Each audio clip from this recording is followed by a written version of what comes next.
Georges se livrait à une expérience de la plus haute importance. Il testait tous les coussins de la maison en leur sautant dessus.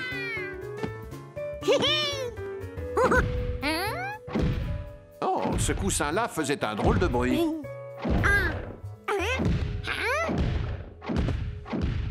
Si ce n'était pas le coussin, qu'est-ce que ça pouvait être? On aurait dit qu'un gros truc lourd se déplaçait, et ça venait de là-haut.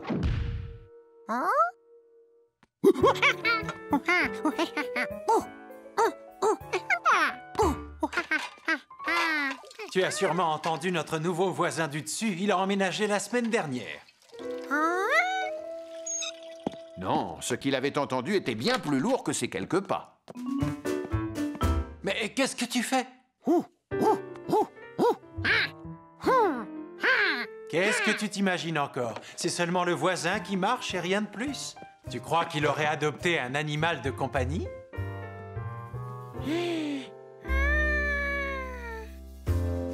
L'homme au chapeau jaune vivait bien avec Georges. Pourquoi le voisin du dessus ne vivrait-il pas avec une grosse bébête? Mais laquelle?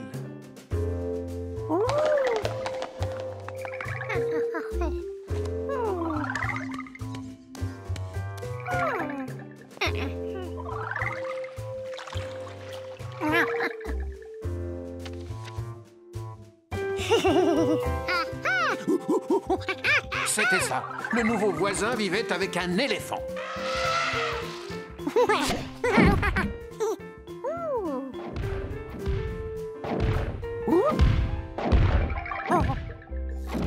C'était le moment ou jamais de prouver qu'il avait raison.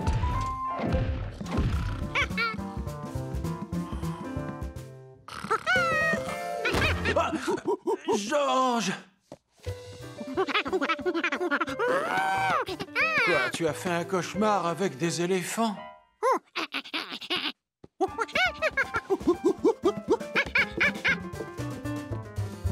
Chut. Oh,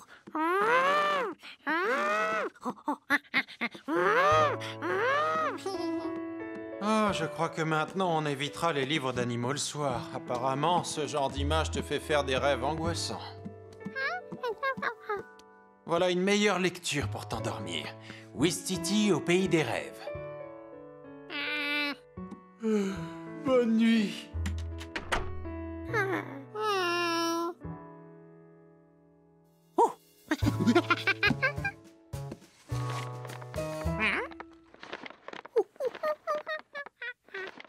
Qu'est-ce que c'était encore que ce nouveau bruit? Si c'était un éléphant en train de... De faire quoi?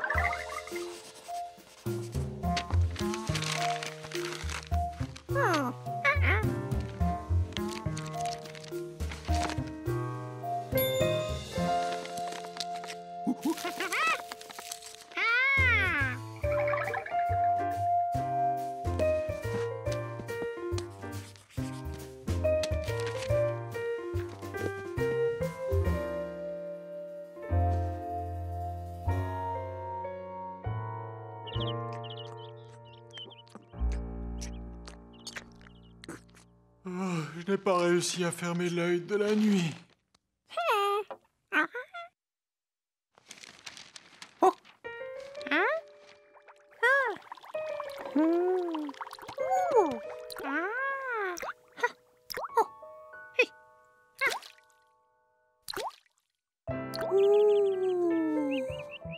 En regardant autour de lui avec plus d'attention, Georges pouvait écouter une multitude de bruits différents.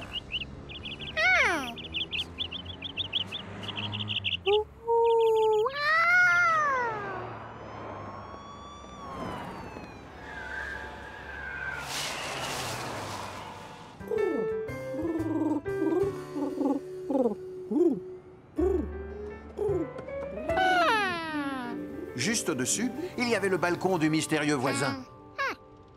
Celui qui vivait avec son éléphant.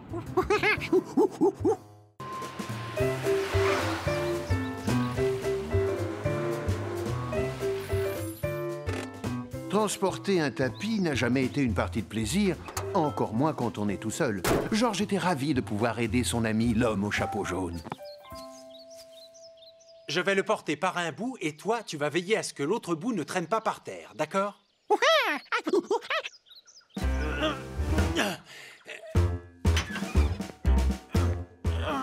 Doucement! Tout va bien derrière? Descends de là, je n'en peux plus. Ah.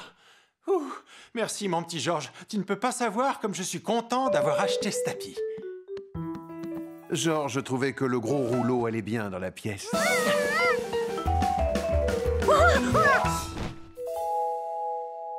Déroulé, il allait encore mieux. Le professeur Wiseman avait raison. Il est vraiment magnifique. Je vais prendre une photo pour lui montrer. Oh, et comme par hasard, j'ai oublié d'acheter des piles. Je retourne en ville. Sois sage pendant mon absence. Ah, quel beau tapis!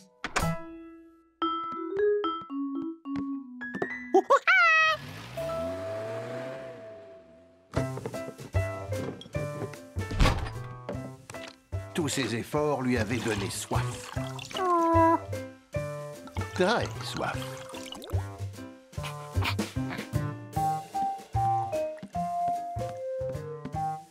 Le nouveau tapis était si doux, si moelleux, que Georges eut une soudaine envie de sautiller.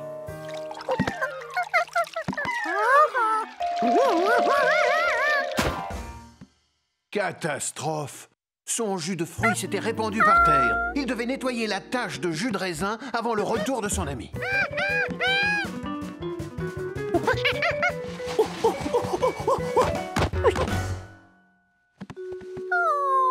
Mais avec quoi?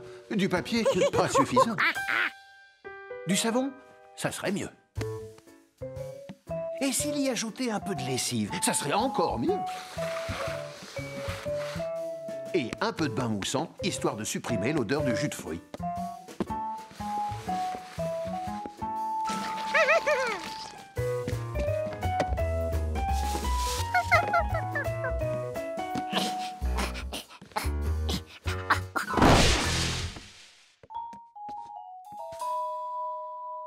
Mais n'y en avait-il pas trop?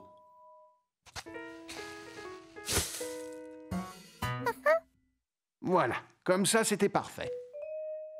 Mais ne manquait-il pas quelque chose? Bien sûr, il fallait de l'eau.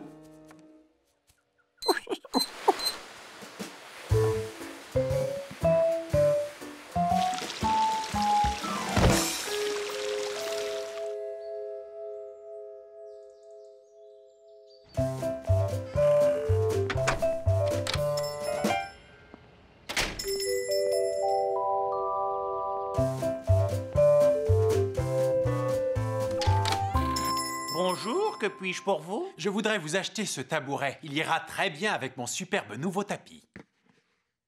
Seulement, il y a un problème. J'ai peur que ce genre de pied abîme mon somptueux tapis flambant neuf. Je peux vous arranger ça. Il suffit que je les remplace par des pieds sans griffes. J'en ai pas pour longtemps. Asseyez-vous en attendant. Je suis impatient de prendre ce tabouret en photo sur mon beau tapis tout neuf. Ah! Au fait, vous ai-je dit que j'avais un nouveau tapis?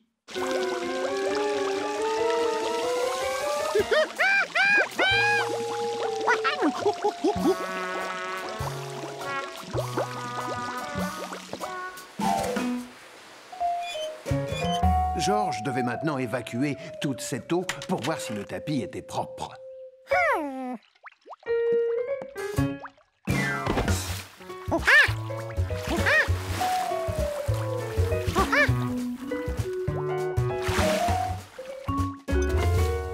Par chance, le verre qu'il avait laissé sur le tapis flottait. Il en profita pour boire ce qu'il restait. Il avait fait assez de dégâts comme ça. Assis sur le balcon, Georges guettait le retour de son ami. Il ne pouvait pas le rater. C'était le seul qui était habillé tout en jaune.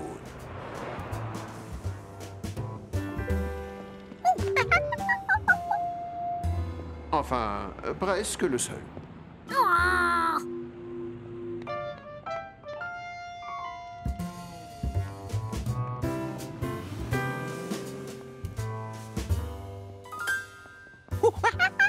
Il était tout content de le revoir. Surtout qu'il rentrait avec un gros cadeau.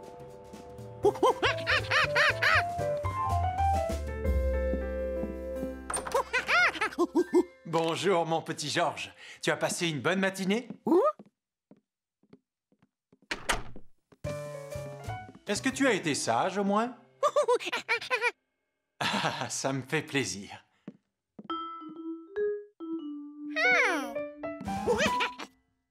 Georges, qu'est-ce que tu fais? Non, ce cadeau n'est pas pour toi. Mais pour le professeur Wiseman, c'est son anniversaire aujourd'hui. Tu sauras ce qu'il y a dedans quand elle l'ouvrira. Ce soir, avant le dîner. Ce soir, Georges ne pouvait pas attendre aussi longtemps. Il voulait voir ce que c'était tout de suite. Si tu veux vraiment déballer quelque chose, viens dans la cuisine. Tiens, Georges, épluche-moi cette belle orange, tu seras gentil. Imagine qu'elle est enveloppée de papier cadeau. C'est difficile d'imaginer ce qu'il y a à l'intérieur, surtout que la peau est beaucoup plus épaisse que du papier. Mais avec les oranges ou les paquets cadeaux, ce n'est pas l'emballage le meilleur.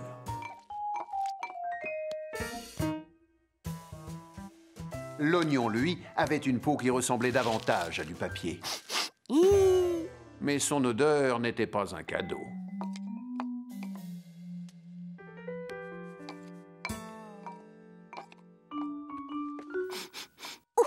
Pas étonnant qu'on enveloppe le fromage. Toutes ces peaux étaient différentes, mais elles servaient à la même chose. À masquer l'odeur. On n'avait pas pu emballer le cadeau parce qu'il sentait mauvais quand même.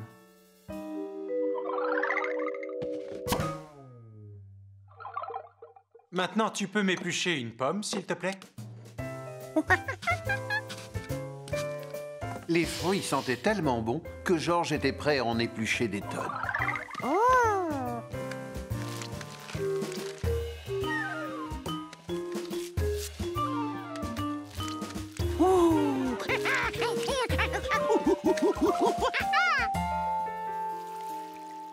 Quand tu auras terminé d'éplucher les fruits, tu les mettras dans le saladier. Tu veux bien? Je les ai achetés exprès pour le professeur Wiseman parce que je sais qu'elle adore ça.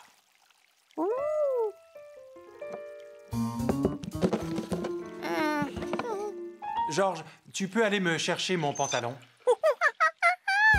Je l'ai laissé au magasin car il avait besoin d'une retouche.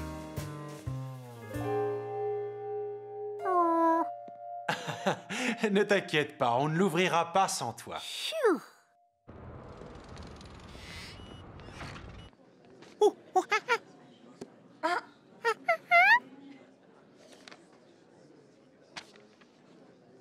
Assieds-toi, je vais aller chercher le pantalon et je reviens. L'homme au chapeau jaune avait raison. Cette petite promenade avait permis à Georges de ne plus du tout penser au magnifique cadeau qui ne demandait qu'à être déballé.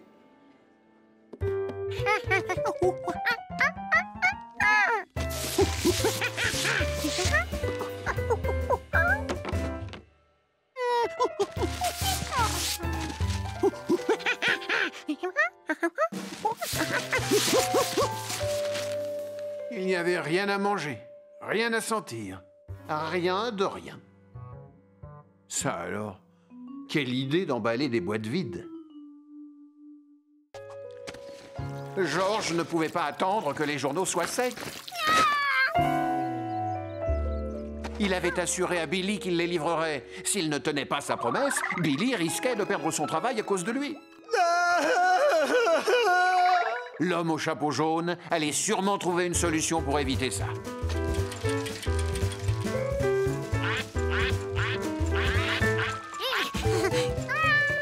Mais quand on se laisse distraire à vélo, le pire peut survenir.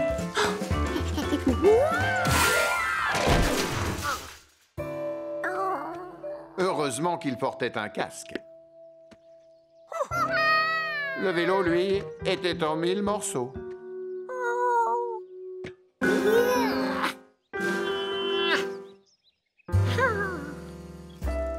Le chemin du retour lui parut bien long.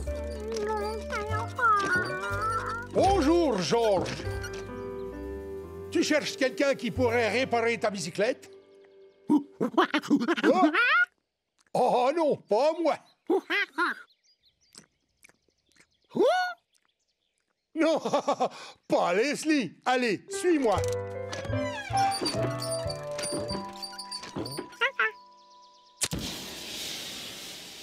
Tu crois que tu peux remettre le vélo de George en état? Oh oui, sans souci.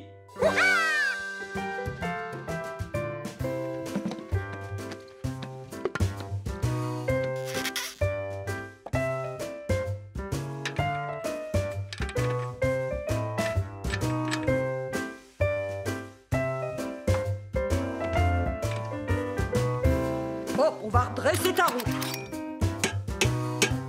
Madame Rankins avait l'air de maîtriser la situation, mais il avait envie de l'aider. Une clé. George savait comment l'utiliser.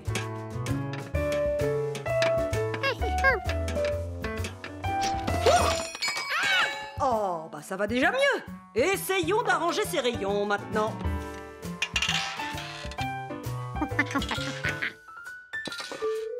Et voilà, rayon redressé. Maintenant, on va vérifier si elle est voilée.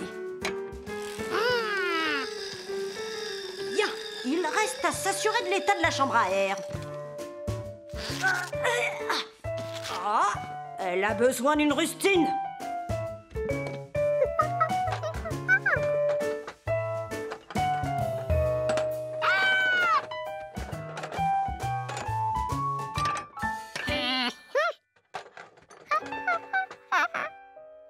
Mais où est ma clé?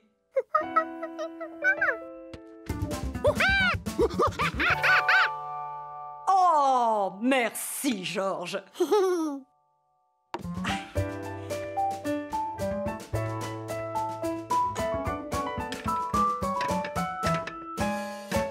Il ne nous reste plus qu'à gonfler les pneus. Vu le résultat, George n'avait pas vraiment aidé comme il le fallait. J'ai l'impression qu'il faudrait revoir 2 ou 3 bricoles. Une pompe à air, ça au moins il savait s'en servir.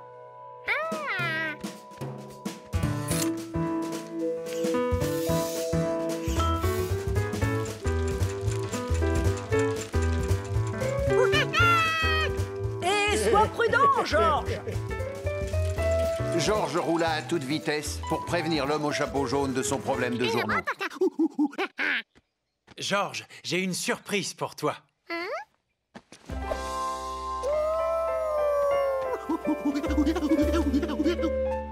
Oh, à propos, Billy est passé. Apparemment, il y a des gens qui n'ont pas reçu leur journal aujourd'hui. Une dame a vu un caneton qui flottait sur un joli bateau en papier journal, mais elle n'a pas eu le temps de lire les gros titres. Soudain, tout lui revint en tête. George avait oublié de lui expliquer ce qui s'était passé à la rivière.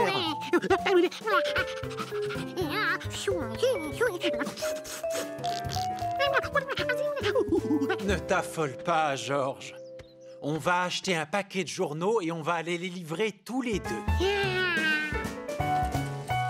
George comprit ce jour-là qu'il ne fallait pas se laisser distraire si on voulait rester digne d'une mission de confiance. Finalement, je vais peut-être me racheter un vélo à ma taille. Désolé, le chat.